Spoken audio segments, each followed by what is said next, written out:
Well, hello. Welcome to Escaping Dystopia. My name is Wad. This has been quite the week. Today is September 19th, 2018, and alright, let's do some facts, shall we? So, Kavanaugh. Right to it, folks. Sexual assault investigation is happening. We will not be using the FBI, and there will most likely be a vote next week. We're not really sure how it's going to turn out, but from what the Republicans are saying, they're going to put him in there. And let me out! Let me out! Let me out! Ah! Oh, jeez. Holy cow. Yeah, the Kavanaugh. What the hell, man? So, basically, the letter comes out from like his high school that the GOP has this ready rebuttal with like 65 women signing this, saying no, he's a good guy. This is actually, now it looks like everything they've been doing to set up his whole nomination has been knowing about this was going to come out. There's a little bit of precedent here. The FBI actually did do an investigation for the Anita Hill hearing back in the day. I believe it took 3 days to get to the bottom of some of that stuff and at least issue a report. That's kind of what the woman is looking for here, is some sort of arbiter, like just an objective observer, right? Just some sort of facts. I'm still not sure which one is which, but I don't, when he comes, I can't fight him off all the time. But it looks like this guy is pretty much just your standard Republican douche bro, just that affluenza stuff. And grew up drinking. So did you, Roy. It's not like you weren't one of those guys. Come on, man. He's just, these people. You just gotta stop doing it. Got me. Whew. All right, now we're back. But I can see, he's obviously one of those just arch-conservative, super ideological kind of folks. So hopefully we can keep him out of there. We'll move on to the next for the facts on the hurricane. And, it was a Category 1. Just a 1 coming through. Tons of flooding. We don't really cover the flooding as part of the categories. That's really not how it works so much. Nearly 40 deaths from that. Alright, so my gimmick's not working tonight, so we'll just go through the rest of the news and then we'll do our stuff. It looks like the hurricane wasn't nearly as bad. A lot of the flooding is still going on. Lots of the issues that we predicted beforehand are going to continue. Let's get out of there. Go away. Maybe with that button. There we go.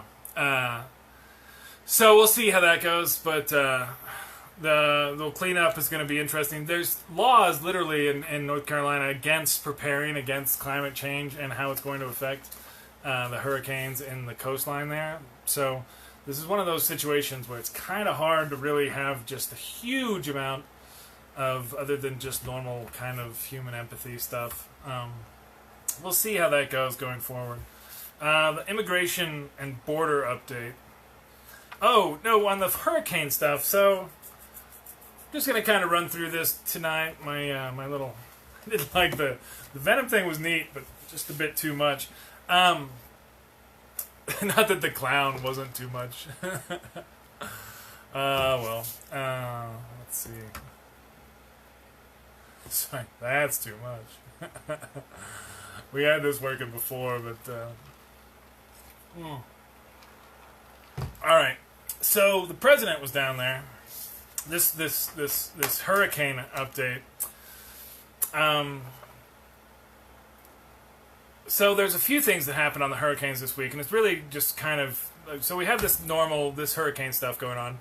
President couldn't help himself, right? So he gets on Twitter and denies and talks about how this other report that's showing that nearly 3,000 people died, more than would have from Maria last summer, basically calls that like politically motivated lies to make him look bad. Like that's why all these people died.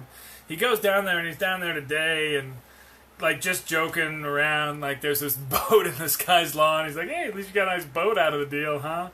And it's just like the vocabulary on this man. I think it's incredible. To see what we're seeing. This boat, I don't know what happened, but this boat just came here. And you know whose boat it is? They don't know whose boat that is.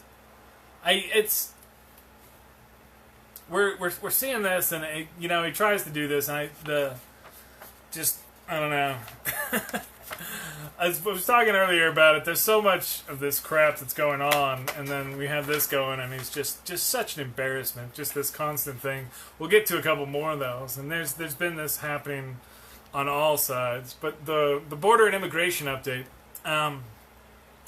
So there was one big story that's really kind of an odd one to put here, but there was a Border Patrol agent who was arrested and is essentially a serial killer. Killed a number of women and just would, sounds like, just shoot them in the head and dump them by the side of the road. I mean, not particularly a mastermind here, but this was a Border Patrol agent, a senior, a supervisor. I guess had been there for 10 years. And I believe all of his victims were, in fact, undocumented women or people who were at risk, right? That's one of the things that's really not getting talked about much as this goes on, because we're in this kind of constant state of agitation. But some of these smaller stories about these people who are really taking the brunt of this kind of stuff. And here, so, I mean, this is, of course, gets no mention from anybody in the administration, no mention from them really much at all. Had this been an undocumented immigrant, right, this would have been just weeks, right, of headlines, like the same way that they tried to do for what happened in Kansas, which that story got even stranger, because it turns out that the guy that was arrested for that had fathered another child with another girl who went to this high school, so he'd been in that community for a long time, and was embedded and actually had an entire fake persona that he was using. So, I mean, this concept, this idea that they're trying to sell about how these evil, undocumented people are coming here and raping and murder is just so ridiculous. And we saw an example of that this week with the freaking serial killer Border Patrol agent, which happened this last week. There also came out, and I think I mentioned this before, there's a record number of children in detention. So they're trying to change the agreement, what used to be called, I guess, the Florence agreement. I'm not the expert on this, but essentially they couldn't keep kids under 18 in detention for longer than, I believe it was 3 weeks. And then they had to either release them to some care or, they just couldn't keep holding them. Well, that's what they're getting rid of now, and they're holding them as long as they need to or want to. This is really bad. There's huge tent cities that they have, and I guess now, we're moving into the fall, right? And apparently some of the Russian Republican senators were talking about these camps like they were summer camps, right? Now they're fall camps, and then they're going to be winter camps.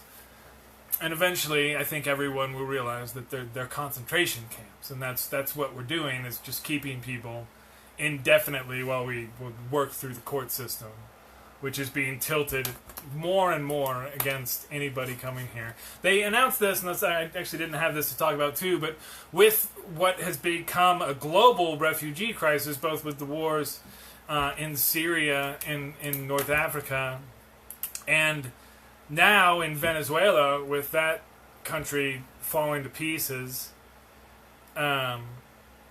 we're going to have a refugee crisis here in the Americas. And they announced just the other day that next year the U.S. plans to take match or be our lowest level of refugees that we're agreed to take in since joining the international community. This is very much against what I've always thought of as kind of the American ideals and our values and morals. The claim here again that we don't have the money for it, or that it's somehow disruptive for our society, is absurd on any number of levels. Especially, and I didn't actually mention it either, but the Republicans again talked this week about having more tax cuts. Um, so, and then, they claim we don't have enough money for anything, and then they're like, but we do have enough money for tax cuts. There's always money for tax cuts. But, so on the other side of the country as well, up north, we have our Canadian brothers and sisters, who have followed along, as we've done here in the great state of Colorado, and decriminalized marijuana. Now, because Canada is doing it on the national level, this allows them access for a lot of these companies to the banking system. In the U.S., where this has been a state-by-state legalization, that is not the case. And currently, the Attorney General and the President are both very, very much anti-drug warriors. They're those kind of people. So what had been kind of baby steps in that direction, a flood, if it were. Hold on just one moment. I'll be right back.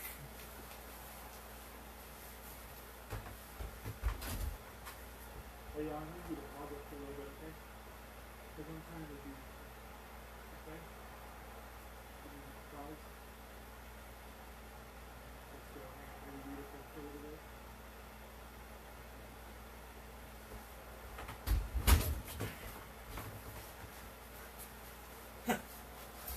Oh, the internets.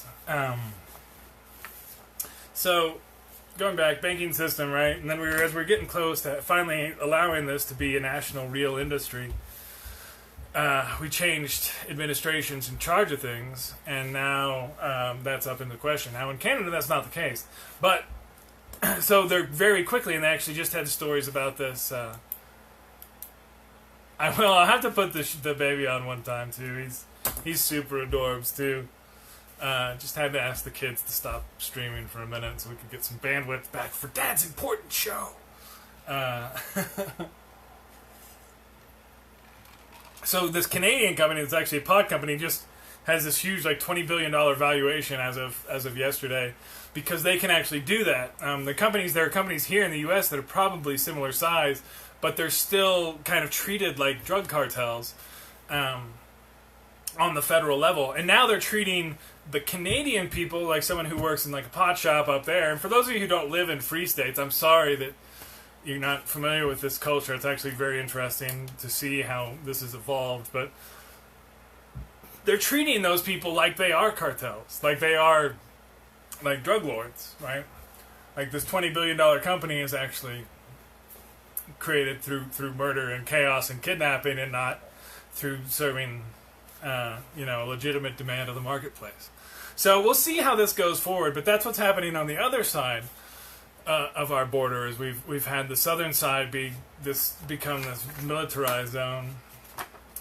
Same thing's happening on the other side for a slightly different reason now, and they're lifetime banning Canadians from entering this country for those who come over and admit to either being part of this industry or having partaken in what is a legal substance in Canada. We'll see if more stuff about this comes out, but this is one of those kind of bubbling immigration stories as well. The other one that I talked about this week that I think is really important, really scary, and I think should get everybody to realize that we need to have, yes, lifetime bans. They will ban you from ever coming to the United States if you are of that low moral character, I think, or whatever they call for that kind of stuff. So that's like a real thing that they do. Like, yeah. So yeah, a lot of cleanup after this crisis. The passport denial. So the passport denial thing has been going on for a while, and that's not like an unreal thing. The problem is now it's kicking up a notch, right? Because they got in there and said, oh, here's somebody has said at some point in the line that somewhere in certain places, those who have a certain profile may have a forged passport or a forged birth certificate, right? And so then they turn around and make a rule, well, okay, then anybody who has that now gets denied from the first place. And now, again, in this one, there was also another agreement, right? I don't know exactly the name of it. I think it was even older than the Florence one. That had some certain criteria that then you could then follow to determine if that, passport could be night. Now, again, these are the kinds of things that Jeff Sessions knows about and has changed to allow the denial of these passports. And I posted one today about a 20-year Marine veteran who had his passport denied. There's another one the other day, and I'll have to link that as well, about this older woman in Kansas who did it. And this is people who were born not in hospitals, but to midwives and in other places or home births, and have that birth certificate that's slightly different than one you'd get from a hospital, which, by the way, applies to 2 of my children. So this is bothersome, right? And the way that they can try and take this kind of control, and this birth certificate thing is not a new thing from the white supremacist angle, right? This is something that they definitely have used before, and the concept of going back and taking that away. And when you have that situation where you're trying to apply for a passport, right, which is that pass, right? That's your hall pass for the planet. And they say, no, you can't have one because we don't believe these documents. And these are the documents that are the documents you use to prove that you get that, right? So that kind of stuff should be extremely disturbing. And that's happening now more often than it had been. And I think as they do more clamping down on these rules that are part of how the laws are applied, you'll see more of this. So hopefully we can keep focused on some of this stuff and not so much on the stupid crap. Trade war updates. So we put up another big chunk of stuff on China. Like $200 billion. Yeah, for sure, Lacey. Have a good week, and I'll see you around on the internets and webs and all those. Take care. Thanks for checking it out. So on the trade war updates, so I still don't think it's clear that the president, either the way he talks about it or he just doesn't, because he doesn't do press conferences, right? So people don't get to question him. People don't get to ask him to explain things because he can't. And in these interviews, a lot of times people are trying to get to big stuff so quick they don't ask him to explain how he thinks a trade deficit works or how he thinks tariffs work, because the way he talks about it, he's like, when he's saying that he's putting tariffs on China, he thinks that China is paying those tariffs, right? But that's not how it works. When there's tariffs, when you put tariffs on goods from China, what that means is anybody who brings in goods, any U.S. business or company that brings in goods, they're the ones, the people who bring them in, they're the ones who pay the tariff, right? It's not the Chinese government that pays it. What the pain is for the Chinese government is now their stuff is 20% more expensive here, so it doesn't sell as well here. And so that's where the retaliation becomes, well, then they say, okay, well, your beans cost 20% more here, and we're going to leave them out in the dock. And, now, so the president, the way he talks about it, like the tariffs are generating this huge amount of income, it's a ridiculously small percentage of the actual amount of what the trade is worth, because you have reduced amounts of it and you don't get the whole value anymore. You're getting a 10% of more of what comes in, but you're getting much less coming in. Speaking of which, one of the things they said was going to happen with the tax cuts, the corporate tax cuts they did, was this repatriation of trillions of dollars. I think the president was boasting of $4 or $5 trillion of offshore money that was going to come home. And what we've actually seen is about 150, 140 million. It was like 3% of what they said. So this next round of tariffs will be hitting wallets coming right near about the Christmas season, as people see. And that's going to be a big question for retailers. And again, you got to realize, remember, retail space in the U.S. has been a very, very weak area. And if they have a huge hit where now they're paying an extra 20-25% tax on all their goods, or a large majority of their goods that come from China and other places we've started these trade wars with, they have to make that decision on whether or not they eat that or if they try and pass it along with direct price raises. Now, again, you got to realize these price raises of this 10-25%, these are huge. I mean, this is stuff like, that $1,500 computer, right? And you go up by 25%, and that's, probably should have picked an easier number to do it in my head. But what is that, like $375? So now it's $1,900 computer, right? From a 50, I mean, that's a big jump from 15 to 1875, right? That 20% jump. $1,000, right, to 1,200. That's big, right, for a computer, and that's all the phones. I mean, there's a lot of things are made in China.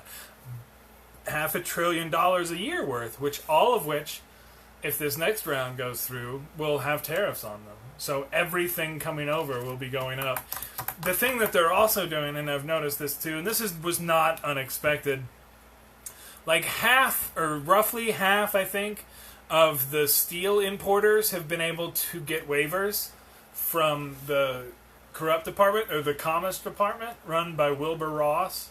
And so they go and say, oh, well, we need to not have to pay those tariffs, right? Remember, this is U.S. companies who pay tariffs. So then U.S. companies go and say, hey, buddy, how you doing? Yes. We bought the Mar-a-Lago thing. We made the contribution. Now, can we please have our tariffs gone? And that seems to be rather effective for those who want to play that game. This is what they're setting up. I mean, this is kind of the idea, this whole situation. There is, by the way, still no deal with Mexico or China regarding NAFTA. Remember they said there was a deal? There's no deal. The Chinese, and I will say this, and I want to make this clear. These Wilbur Ross, again, same guy, came out and said that these tariffs, nobody's going to notice these price increases. And the people who go to Mar-a-Lago with Trump on the weekends will not notice these price increases. The rest, everyone else will very, very, very much notice these price increases. They will blame it on bad trade deals in the past. So how long people are willing to put up with this bullshit, I think it's shrinking, right? Because the farmers were doing it, and then they got the big bailout, but they're still kind of like, I'm not sure, man. We got to stuff, and you can do that for one harvest. But after 2 years, if you're completely dependent on the government to bail you out, so that doesn't play for that long. Is that light back there that's killing me? I think it might be. Sorry.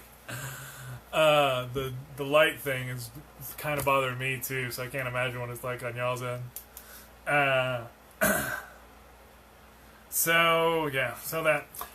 We learned this week. Sorry, I feel sorry. Mario Kart just takes on a whole new meaning now. But apparently, the president's penis has a large, she said the word large, so you gotta use it, bulbous head, and then not much else. So it's kind of like mushroom, like toadstool shape. This is according to Stormy Daniels' book about the president's penis, which she's familiar with because she had sex with him, and he paid her to not talk about this, which turned out to be a felony that his attorney has admitted to. These are crimes and misdemeanors committed by the president during the campaign. And also we know what his penis looks like, so that's awesome. Now she can talk about it too. So the Dallas police, in a situation that is really kind of hard to even believe, a Dallas police officer went to the wrong apartment, walked into the apartment.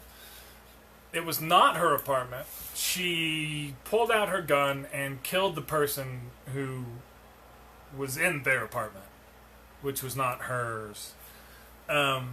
So he was black. So then it turns out later that a search warrant, it gets leaked that he had pot in his apartment. So therefore and whatnot, I guess, what? The police chief in Dallas today came out and was like, no, we can't fire her because rules and whatnot. And everyone else is like, what the hell is going on here? No, really, she went into somebody else's apartment. It wasn't hers. She was on the wrong floor of the apartment building. Now that, to me, is almost slightly believable because a lot of these apartments in Dallas are 3 floors and they look exactly the same, so it's completely conceivable that someone would go to the wrong floor for a moment and be tired. Pulling out a gun and killing the person there, that's a little bit much, particularly if you're supposed to be trained in the use of deadly force and how to deal with situations like that. So anyway, I would expect some more. Hopefully, they've done some little protests down there, and this is a difficult situation to resolve, but they need to do much, much better about this. Trying to paint this guy in any way, shape, or form as deserving of this treatment, and trying to not absolve trying to absolve the police officer here of what is at the very least an extremely negligent homicide. Which I don't know what you have to do to officially be murder, but this is not a person who needs to have a gun in this country. And whatever. So hopefully Dallas can sort that out. I'm from Dallas, so I have a bit of a place in my heart for what goes on there, and I'd like to see it be a good example to the world.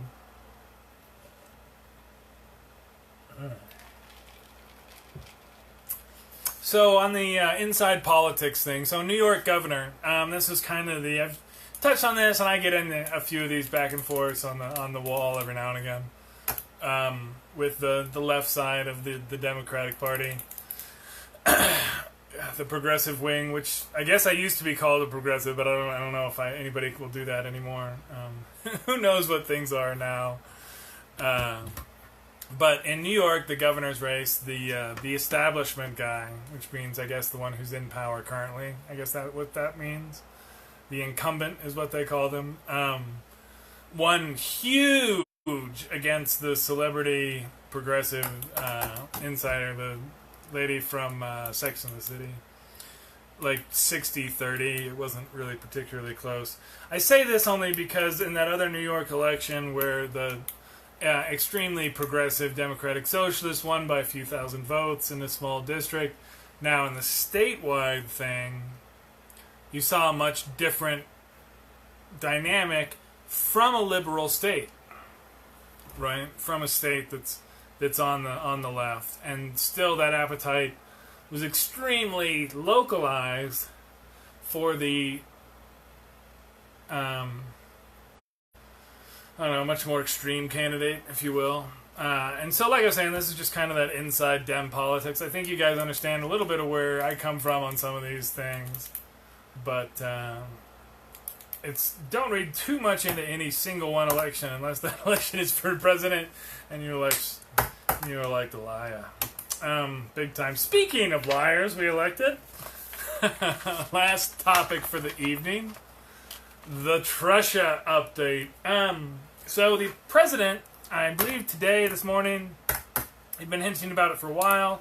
He ordered his Department of Justice to selectively redact or unclassify certain portions of a FISA warrant.